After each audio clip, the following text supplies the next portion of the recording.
Assalamualaikum warahmatullahi wabarakatuh. Selamat malam bagi kita semua. Salam sehat selalu ya. Semoga kita malam ini diberi kekuatan untuk melanjutkan pembelajaran kita dalam mata kuliah manajemen strategi ya. Kembali pada malam ini kita belajar melalui online yang menggunakan media Zoom ya, media Zoom. Jadi nanti kita malam ini akan memberikan dua materi, yaitu materi kelima dan materi keenam ya. Untuk itu silakan saya akan buka slide ya.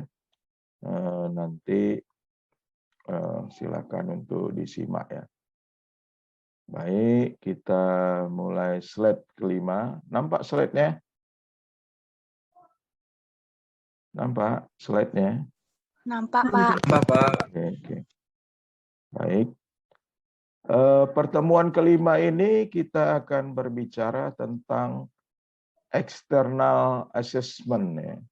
Setelah sebelumnya kita mempelajari internal assessment ya. Jadi ada faktor lingkungan internal atau diri perusahaan itu sendiri, ada juga faktor eksternal, lingkungan luar ya, yang akan mempengaruhi bagaimana perusahaan itu bisa eksis ya di dalam menjalankan strateginya ya.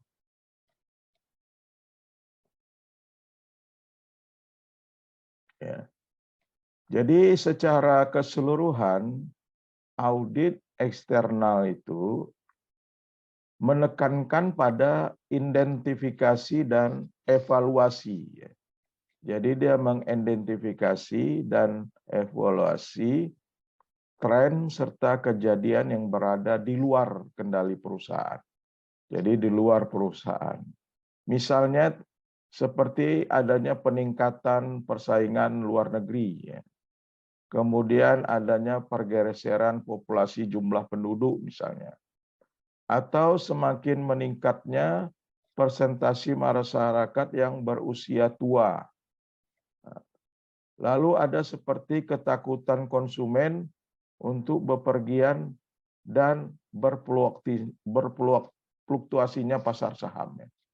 Jadi ini adalah identifikasi atau masalah-masalah yang terjadi dari luar perusahaan itu.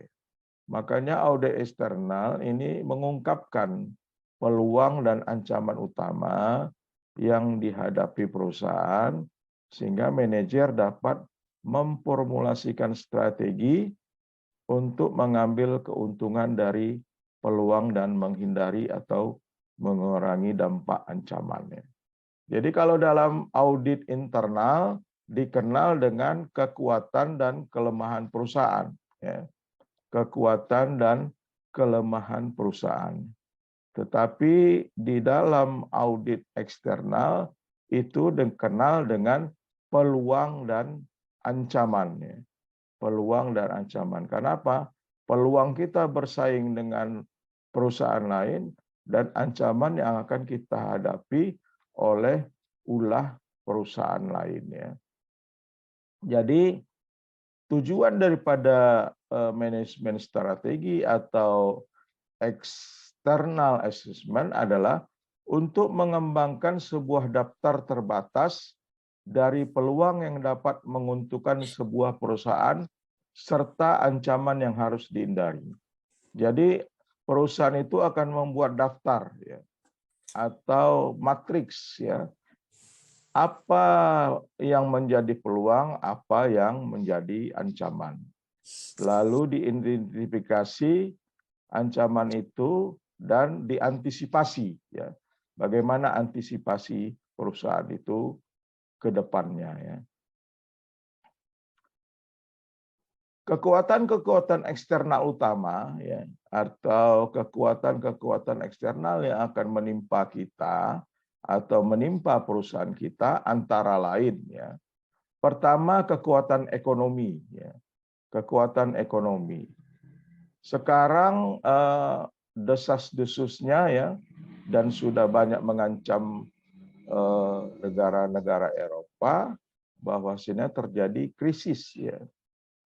Dan di tahun 2023 ini sih bukan menakut-nakuti ya. Menurut Menteri Keuangan kita harus lebih berhati-hati karena krisis itu akan melanda negeri kita juga ya. Karena kita kan orientasinya kan global ya. Akibat perang Rusia sama Ukraina, maka akan berpengaruh kepada negara-negara Eropa dan akhirnya menjalar ke negara-negara Asia, terutama juga Indonesia. Jadi kekuatan ekonomi itu akhirnya akan sangat berpengaruh kepada perusahaan sendiri ya. Walaupun kita berada di Indonesia, berada di dalam negeri dan lingkungan perusahaan kita, lingkungan lokal misalnya. Tapi lambat laun akan terpengaruh ya.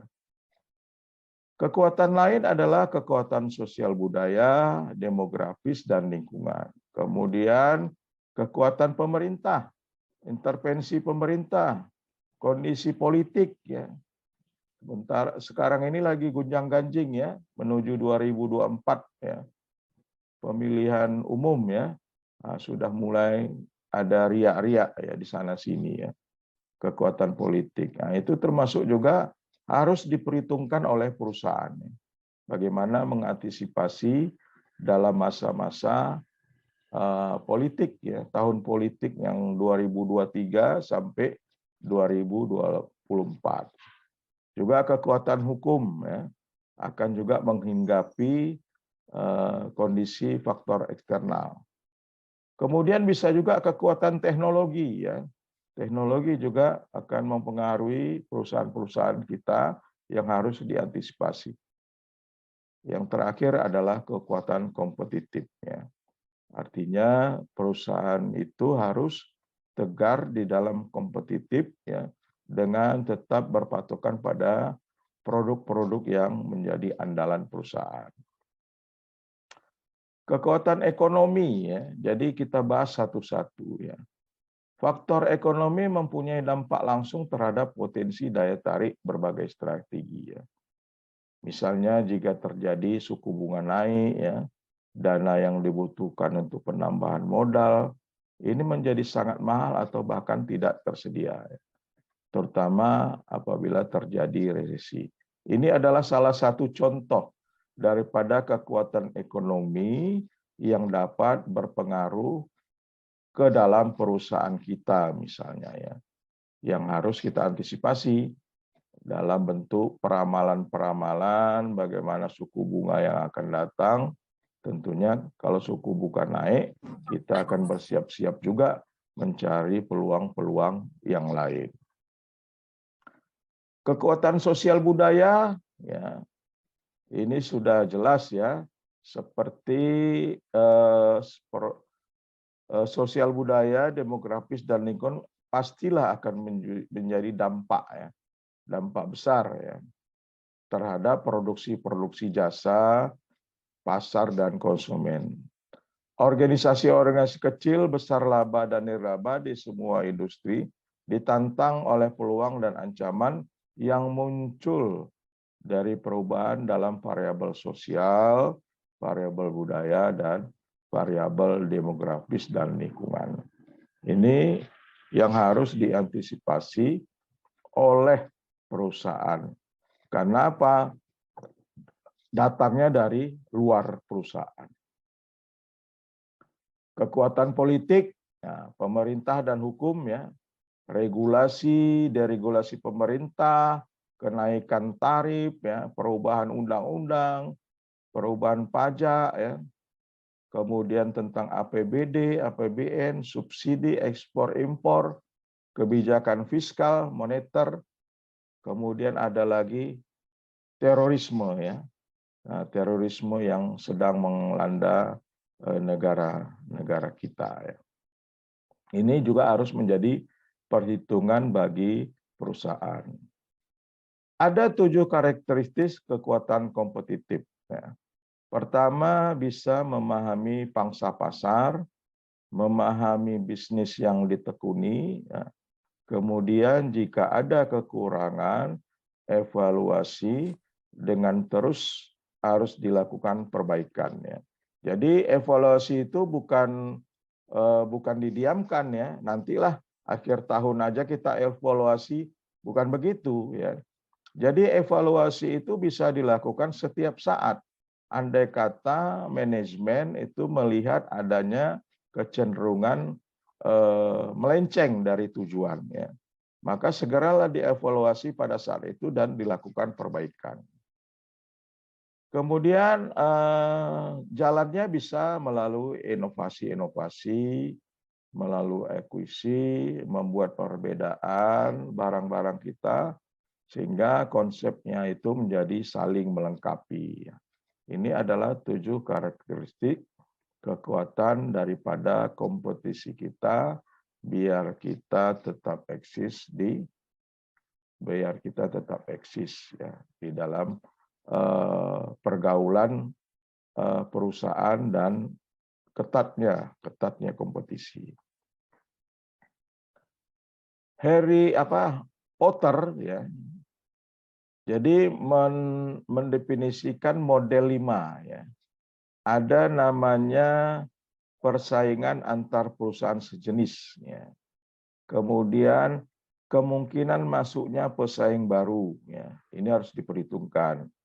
Lalu kita harus melihat potensi pengembangan produk substitusi, kemudian kekuatan tawar-menawar ya, antara penjual dan pemasok bahan kebutuhan atau bahan baku. Lalu adanya kekuatan tawar-menawar pembeli atau konsumen. Jadi ini yang dilihat oleh Potter sebagai analisisnya yang dikenal dengan model 5 kekuatan Potter. Sumber-sumber utama informasi eksternal itu harus kita dengarkan, harus kita cari informasi ya. Zaman sekarang kan informasi itu lumayan mahal ya. Kalau kita butuh informasi sekarang bukan gratis, malah bisa bayar ya. Jadi untuk menjalankan audit eksternal, perusahaan harus mendapatkan informasi bagaimana tren sosial ekonomi ya, budaya, demografi, lingkungan ya, politik. Sehingga sumber yang paling baik adalah dari internet ya. Karena sekarang dunia internet atau dunia maya itu cepat sekali. Kita akan cepat dapat mengetahui informasi-informasi yang terjadi di luar negeri misalnya, di luar Indonesia, di luar kota kita dan sebagainya. Jadi selain kita juga mendapat info dari berbagai sumber hard copy seperti buku, perpustakaan, kajian-kajian ilmiah dari universitas ya. Tapi tidak kalah pentingnya adalah internet ya, yang demikian cepat infonya itu harus diperhatikan oleh perusahaan. Kemudian sebagai antisipasi juga ya, selain sumber-sumber eksternal yang kita pelajari di atas, maka perlu kita apa yang disebut dengan teknik peramalan ya. Jadi ekonomi itu juga mempelajari bagaimana meramal kondisi yang akan datang ya. Meramal kondisi yang akan datang. Caranya meramal bagaimana? Melihat tren ya. Melihat tren dari tahun-tahun sebelumnya ya. Tren 5 tahun yang lalu bagaimana? Ya. Tren 10 tahun yang lalu bagaimana? Yang kebiasaannya itu pasti akan terulang ya. Akan terulang ya. Jadi harus dilakukan peramalan ya. Bukan orang ekonomi itu harus dia menjadi seorang ahli atau dukun ya, tetapi seorang ahli ekonomi dia juga harus bisa meramal kondisi-kondisi yang akan terjadi pada masa depan ya. Bagaimana kalau dia tidak bisa meramal? Tentunya akan terguncang andai kata terjadi sesuatu karena dia tidak bisa memprediksi kondisi ke depan itu bagaimana. Sekarang kan ahli ekonomi sudah meramal tahun 2023 akan terjadi kesulitan.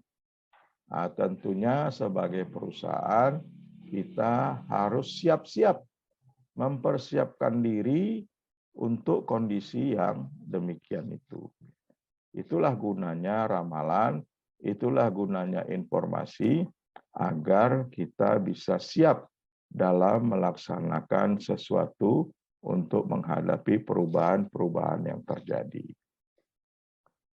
Di dalam faktor eksternal juga ada evaluasi, ya. Evaluasi faktor eksternal namanya, EV ya. Jadi ada juga dikenal matriks evaluasi faktor eksternal. Seperti juga kita minggu lalu bicara tentang faktor internal. Jadi harus ada matriksnya untuk mengukur bagaimana peluang dan bagaimana ancaman yang menghadapi perusahaan kita ya. Tentunya dengan cara mengumpulkan informasi yang penting ya. Informasi berbagai sumber informasi itu yang harus dilakukan ya. Kemudian kita juga harus melakukan kerjasama ya. Harus melakukan kerjasama dengan pihak pesaing ya. Kalau kita ingin bertahan di dunia kompetisi perusahaan, tentunya kita harus bersaing ya, bersaing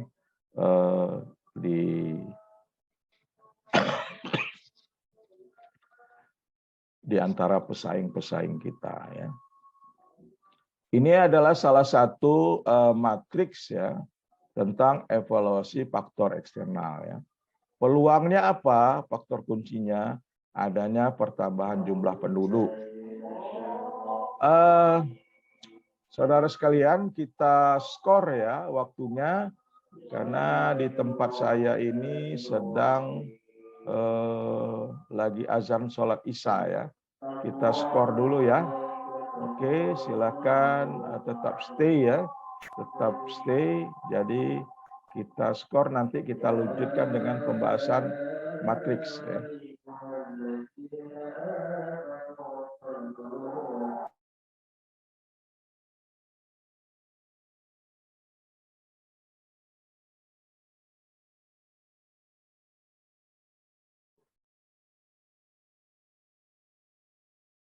Baik, kita lanjut. Tadi kita terputus di matriks ya. Sama dengan internal evaluasi faktor ya atau matriks. Kalau matriks internal kita akan menghitung kekuatan dan kelemahan. Ya.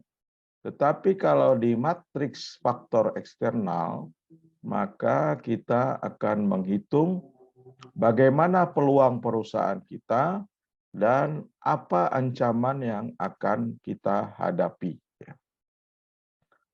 Di antara peluang-peluang hasil sumber informasi yang kita dapat, ya, maka akhirnya kita dapat mengkategorikan beberapa poin tentang peluang kita, kemudian juga bisa mendefinisikan beberapa ancaman yang akan dihadapi oleh perusahaan kita misalnya.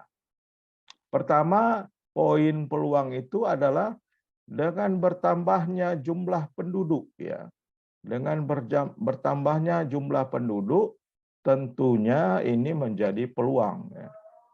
Peluang pastilah barang-barang yang akan kita produksi itu pasti akan sangat dibutuhkan oleh banyak orang ya. Dengan bertambahnya jumlah penduduk itu membuka peluang kita untuk memproduksi barang lebih banyak. Kemudian dengan bertambahnya jumlah penduduk, maka peluang berikutnya adalah daya beli masyarakat meningkat. Ya. Daya beli masyarakat menjadi meningkat. Kemudian kita akan melihat poin ketiga adalah iklim. Ya.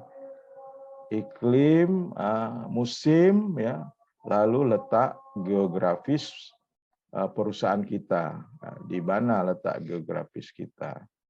Ini juga menjadi peluang bagi perusahaan untuk bisa dapat eksis ya, dapat eksis. Lalu kita harus menghitung lagi ancaman. Apa ancaman daripada perusahaan kita? Ya. Kemudian kita saring, kita formulasikan, maka ada beberapa poin yang menjadi ancaman perusahaan kita.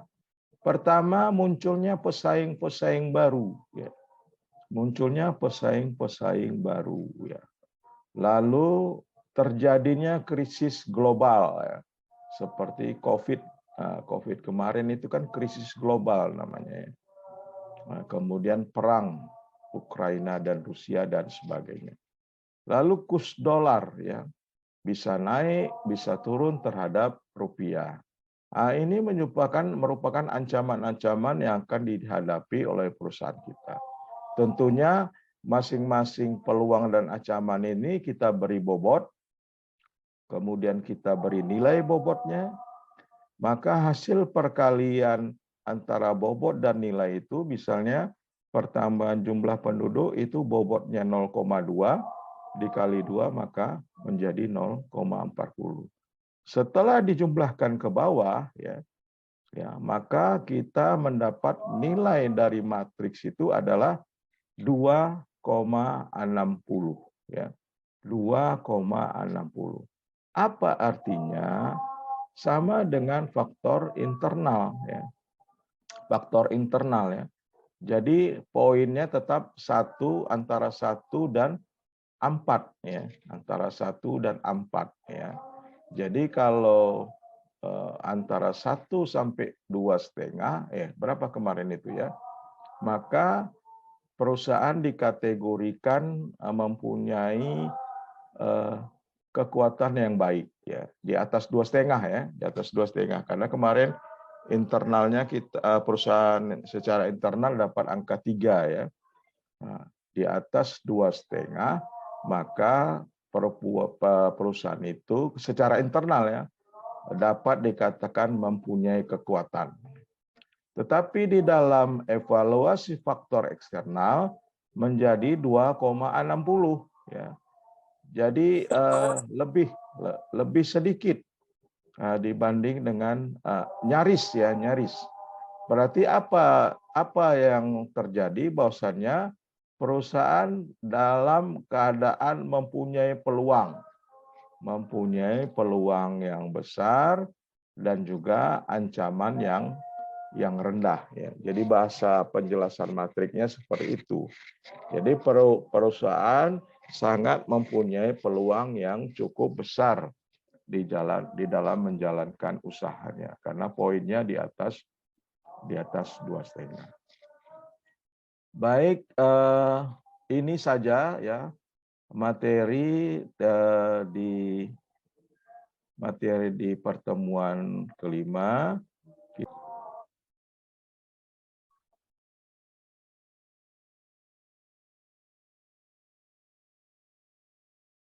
Pertemuan ke-6 adalah tentang manajemen strategi. Ya, pertemuan ke-6. Apa itu yang kita bahas di materi ke-6 ini adalah pilihan, ya, pilihan. Dengan banyaknya kita tadi menganalisa, mengevaluasi dan sebagainya, mengaudit dan sebagainya, maka kita harus menentukan ya, apa pilihan yang harus kita pakai.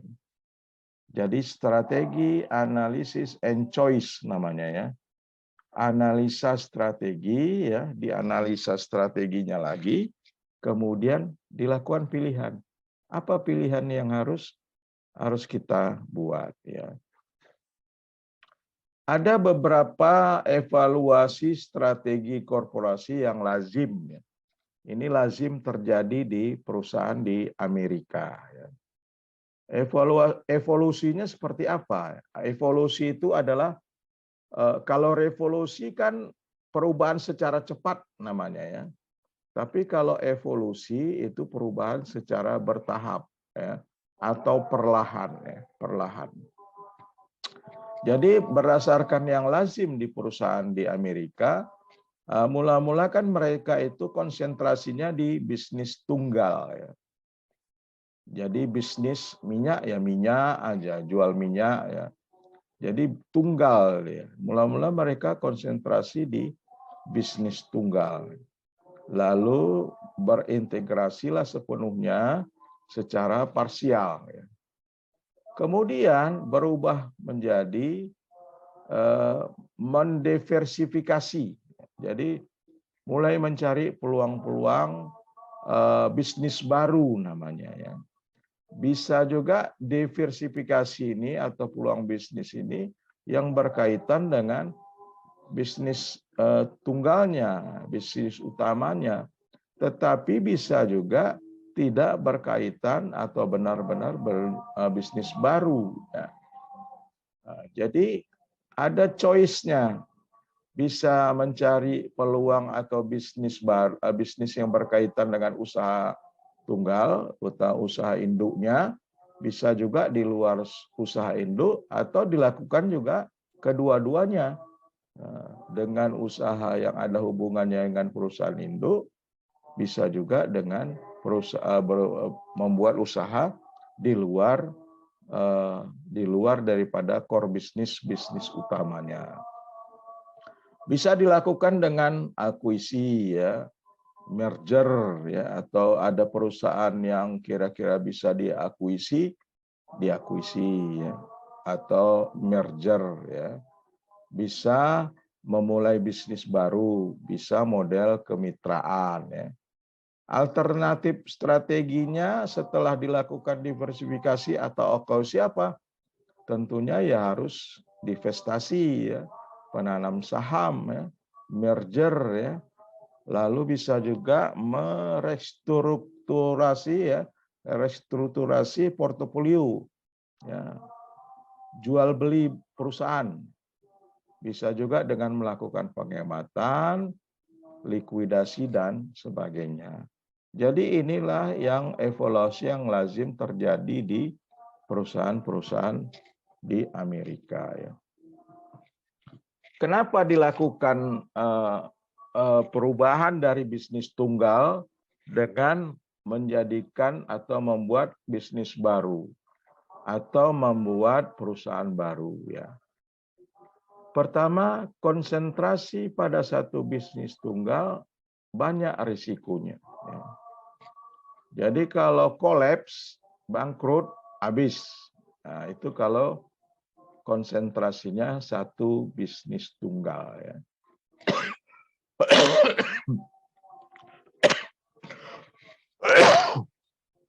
Itu yang dihindari ya. Jangan sampai bisnis kita itu kolaps, udah selesai ya. Tetapi kalau kita membuat bisnis lain ya, perusahaan tentunya kalau satu kolaps masih ada perusahaan yang lain yang bisa mensupport. Jadi kalau secara akumulasi perusahaan masih bisa eksis ya. Jadi yang paling baik membuat telur-telur atau membuat banyak bisnis ya. Tetapi tetap berada dalam satu keranjang, satu stakeholder yang sama ya. Satu pemilik saham yang sama, satu pemilik usaha yang sama. Jadi pemilik usaha membuat telur-telur di mana-mana ya.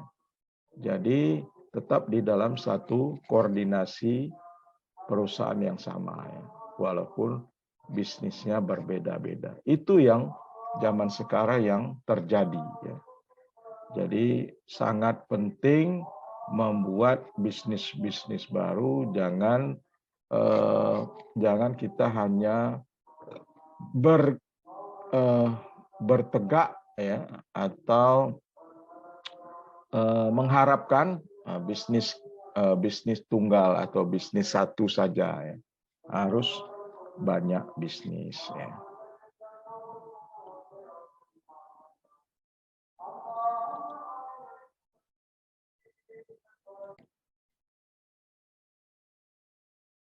Baik, sampai sini ada pertanyaan kira-kira yang merasa kurang jelas, silakan untuk bertanya.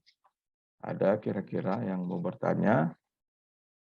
Karena masih ada waktu ya, masih ada waktu kita ya.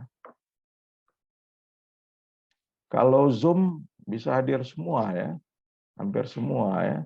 Tapi kalau kemarin tatap muka ya, kurang yang datang ya. Banyak alasannya karena kerja ya. Tapi udahlah, show must go on kalau dengan saya ya. Show must go on, materi sudah saya share, ya silakanlah belajar sendiri kan gitu. Oke, ada pertanyaan kira-kira? Pak, saya mau bertanya Pak, tapi di luar pelajaran nih Pak. Apa itu? Jangan yang susah-susah ya. Masalah KKNT Pak. KKNT. Apa itu? Yang program baru Pak di Pancabudi. Aduh, saya baru dengar itu. Apa kepanjangannya, Nizam? Pak, saya pun lupa Pak. Yang tahunya KKN-nya aja Pak. Kerja kuliah nyata. KKN. Apa kepanjangan kuliah kerja nyata? TI-nya apa?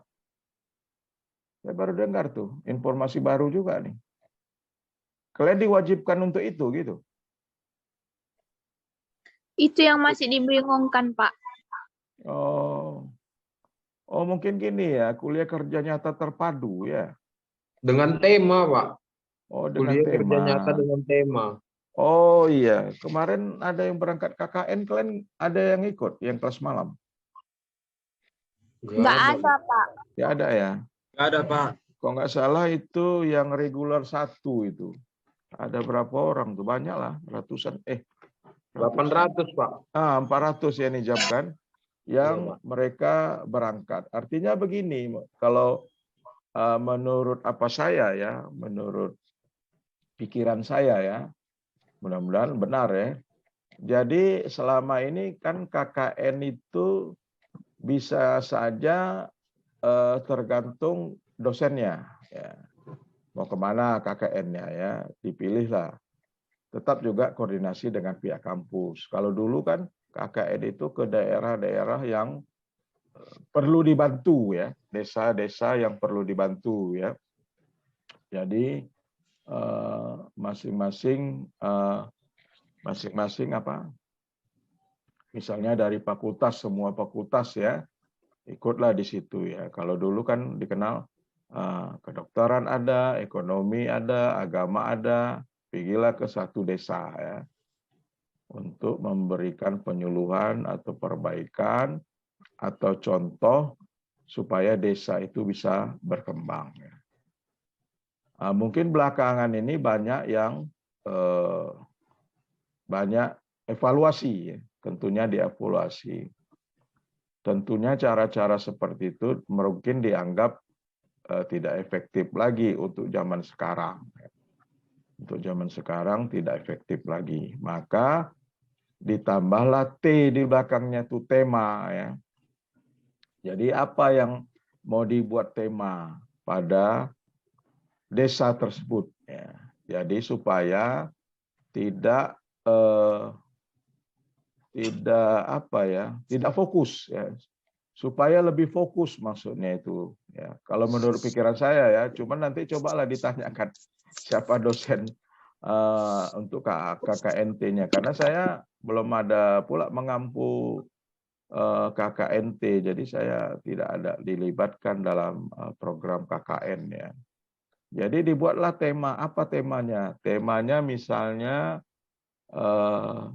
membangun sekolah misalnya. Membangun sekolah temanya ya misalnya ya. Atau mengupgrade kondisi desa, kantor desa dan sebagainya. Jadi dipilih temanya, jadi fokus dia. Jadi mungkin kalau dengan tema desa yang kita kunjungi itu bisa lebih fokus ya di dalam kita membantu atau memberi bantuan-bantuan. Karena tujuan KKN ini di samping untuk mahasiswa sebagai bahan untuk penulisan-penulisan ya, bisa juga melanjutkan skripsinya ya, atau bisa juga untuk pembelajaran, bahan penelitian dan sebagainya. Juga bisa juga membantu desa yang dikunjungi. Kira-kira mungkinnya begitu ya Nizam kalau menurut pikiran saya ya. Jadi kalian di semester 5 ya, saya dengar itu KKN itu kan banyak yang semester 5 ya. Jadi Iya, Pak. mungkin kelas Itu kalau untuk kelas karyawan, Pak, KKN itu perlu apa enggak, Pak? Saya rasa begini, kalau kelas karyawan itu ya menurut info yang saya dengar itu apa ya, bukan dibebaskan ya. Kalau yang bisa ikut ya, artinya mungkin diserahkan ke mahasiswa bersangkutan. Jadi saya dengar kalau untuk kelas karyawan itu tidak diwajibkan, setahu saya ya. Tapi nggak tahu ya informasi validnya saya nggak tahu ya. Karena kalau kelas karyawan ini kan kalian ini kan direkrut agar kuliah kan karena sudah bekerja. Kalau kalian ikut KKN kan meninggalkan pekerjaan yang ada gitu. Jadi mungkin modelnya bisa juga KKN itu di perusahaan masing-masing. Nah, jadi perusahaan masing-masing ya bisa juga misalnya Nizam kerjanya di mana? Di sana aja melakukan KKN-nya, kuliah kerja nyatanya. Apa yang bisa dilakukan di sana? Nah, jadi mungkin seperti itu untuk kelas karyawan ya, untuk kelas karyawan ya. Lain kalau yang kelas reguler, karena kan mereka tidak bekerja. Jadi memang diarahkan untuk ke satu tempat. Kemarin berangkatnya ke Langkat itu nggak salah ya. Mahasiswa yang 400 itu ke, nggak tahu saya ke desa mananya, tapi ke Kabupaten Langkat. Ada Saya pun 70 desa, Pak. ya disebarlah ke Kabupaten Langkat. Berarti seharusnya kan itu karena gini, beberapa dosen kewalahan, wah mahasiswaku KKN semua. Jadi kayak mana mau ngajar mahasiswa ini KKN semua? Banyak keluhan di teman-teman dosen seperti itu. Wah, terus saya bilang, wah, untung saya dapat kelas malam ini kan. Kalau kelas malam kan karyawan semua, jadi tak mungkin ada yang KKN. Nah, penting juga kalau kayak mana mau Zoom atau apa nanti kan belajarnya atau bagaimana kan. Nah, jadi secara apa ya mungkin kelas malam reguler 2 mungkin belum dilibatkan untuk KKN. Jadi formatnya ditunggu aja lah formatnya seperti apa model KKN-nya ya. Gitu aja ya Nizam ya kira-kira ya. Iya, Pak. Iya, Pak. Nanti kalau secara pastinya ya silakan ya bertanya-tanya ya dengan pejabat yang berwenang ya, pejabat berwenang. Oke, kalau ada lagi yang mau bertanya kira-kira? Kalau tidak ada, sebagaimana biasa dibuka kameranya, kita screenshot dulu. Ya, silakan. Ada 2 layar ini. Silakan buka kameranya. Saya mau screenshot yang hadir di Zoom ya. Yang hadir di Zoom pada malam ini. Oke, itu nampaknya di layar 2 sudah di layar 1 sudah terbuka semua. Oke, saya hitung ya. 1 2 3. Oke, kita ke layar 2. Oke, layar 2 masih ada yang belum buka kamera itu Vina. Sipa, ya. Jennifer. Coba dibuka kameranya. Putri Tarisa, ya. Mana ini? Buka kameranya, Vinasari, Siva. Saya mau screenshot. Halo, udah tidur ya? Jennifer udah tidur. Jennifer Sagian. Siva Sakira. Mungkin bekerja Pak orang ini Pak. Kerja ya? Oke lah. Oke. 1, 2, 3. Oke, udah di layar 2 sudah. Saya screenshot ya. Baik, kalau tidak ada pertanyaan, ya mungkin saya pikir kita jumpa lagi di pertemuan selanjutnya. Ya.